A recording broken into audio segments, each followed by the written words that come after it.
Good morning लोगोफोर आदै आरो मादैमोन बेसेबांबा गोबावनि उनाव दिनैसो लाइभ फैदों आङो लाइभआ स्ल' जादों नामाथाय बेसेबांबा गोबावनि उनाव मानोना आंना इउटुबआ एसे इसु प्रब्लेम जादोंमोन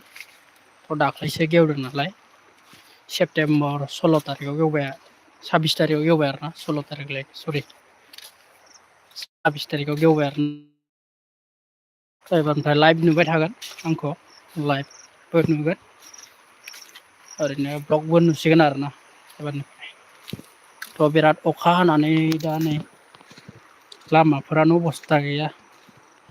गुगोल मेपआव नायबालाय फुरा फाका लामा बायदि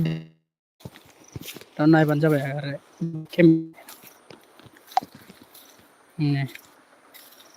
हागोन जासो दैस्लोम गोनजा हाखर हाला जागा दैयाबो देरदों दंग'आ ओरैजायनि माबायदि देरखो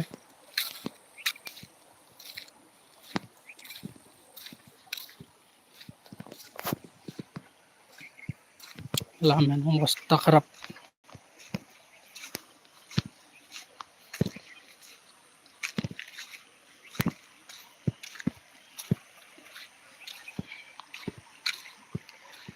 भिउआनो फैला बिराद मास मोनथाम गोजोन जाबायना नायग्रा मानसि गैला जाबाय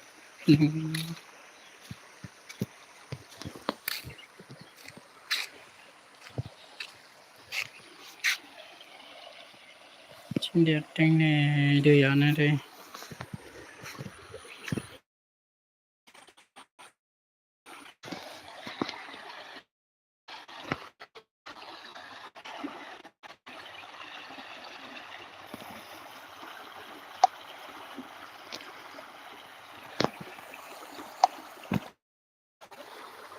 थ' लोगोफोर भिडिअ ससे लाइभ फैनाय नायदोंमोन आरोना लोगोफोर गाज्रि दामोन कमेन्ट हरबानो जाबाय नांथादोंना नांथायाखै केमेराफोरा मोजां नुवाखै